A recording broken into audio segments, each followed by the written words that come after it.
నమస్కారం NSTV news కి స్వాగతం. నా పేరు సంధ్య. ఇక వార్తల్లోని ముఖ్యాంశాల్ని చూద్దాం. కాకినాడ రూరల్ సర్పవరం గ్రామంలో ఉన్నటువంటి శ్రీ రాజ్యలక్ష్మి సమేత భావన్నారాయణ స్వామి దేవాలయంలో మాఘమాసం 3వ ఆదివారం స్వామివారి జన్మ నక్షత్రం సందర్భంగా అంగరంగ వైభవంగా రాజ్యలక్ష్మి సమేత భావన్నారాయణ స్వామికి పూజలు నిర్వహించారు.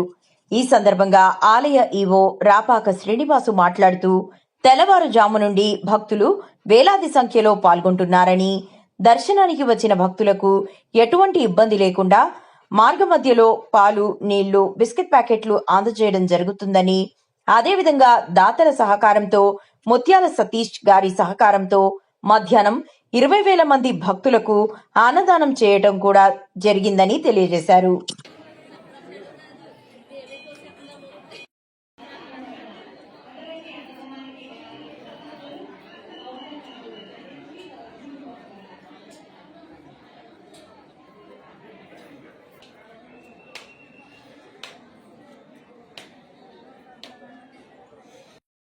వ్రతపదయే పురోడాసం వ్రతపదయే పురోడాసం పురోడాసం వ్రతపదయే వ్రతపదయే పురో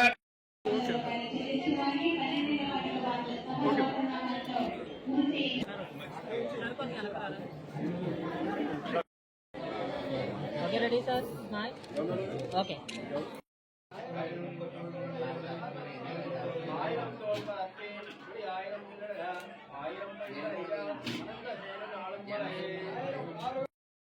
శ్రీ భావనారాయణ కాకినాడ రూరల్ సర్పవరం గ్రామంలో వేయించేస్తున్న శ్రీ రాజ్యలక్ష్మి సమేత శ్రీ భావనారాయణ స్వామివారి దేవస్థానం నందు మాఘమాసం 3వ ఆదివారం స్వామివారి యొక్క జన్మ నక్షత్రం మరియు భాను సప్తమి ఆదివారం కనుక ఉదయం తెల్లవారు నుండి అధిక సంఖ్యలో భక్తులు శ్రీ స్వామివారిని దర్శించుకోవడానికి విచ్చేస్తున్నారు. ఉదయం 4 గంటలు మరియు నెల నుంచి అధ్యయనోత్సవాలు కూడా ప్రారంభమయ్యాయి. అధ్యయనోత్సవాల కార్యక్రమం అనంతరం స్వామివారి దర్శనం భక్తులకు ఇవ్వడం జరిగింది. ఉదయం నుంచి వందల సంఖ్యలో వేల సంఖ్యలో స్వామివారిని దర్శించుకున్నారు.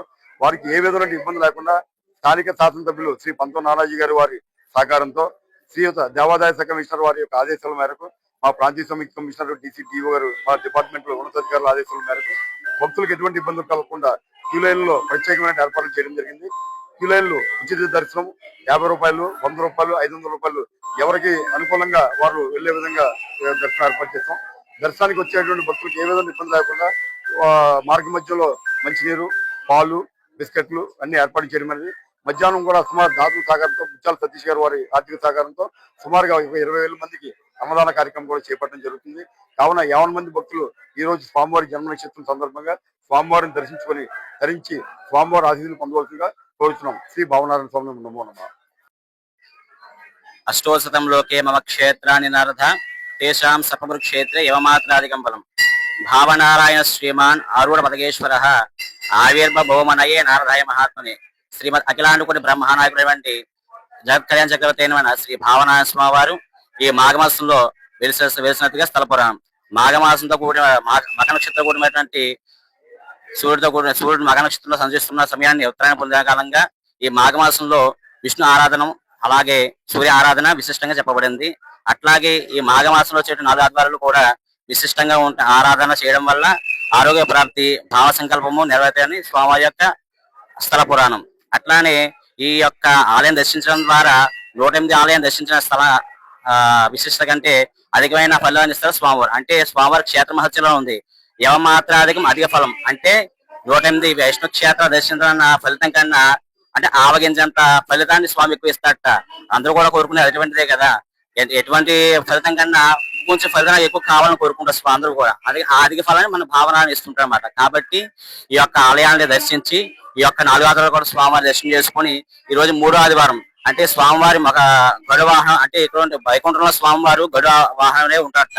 అట్లానే ఈ భూలోకంలో అచ్చమూర్తిగా మన పాతాళ భగవాన్ స్వామి వెలిసి ఉన్నారు. అదే మాసం మాఘమాసం 3వ ఆదివారం అంటే ఈ రోజు స్వామి యొక్క ఆవిర్భావ దినోత్సవంగా జరుపుకుంటున్నాం అన్నమాట. అది ఈ యొక్క దర్శనాన్ని చేయడం వల్ల భావ సంకల్పం నెరవేరుతుంది. అట్లనే ధర్మబద్ధమైన కోరికలు కూడా నెరవేరుతుంటాయి. అదే స్వామివారి యొక్క విశిష్టత, వాళ్ళ యొక్క ప్రాచీనమైన విశిష్ట గాథ. అట్లానే 4వ ఆదివారం మహాశివరాత్రి అంటే మహాశివరాత్రి శివుడు సంబంధించినది. అట్లానే ఆదివారం విష్ణువుకు సంబంధించింది కాబట్టి శివభేదం లేకుండా స్వామి యొక్క ఆలయం దర్శిస్తే గనక విశిష్టమైన అనుగ్రహం ఉంటుందని స్థల పురాణం. ఓ నమో శ్రీ భావనారాయణాయ.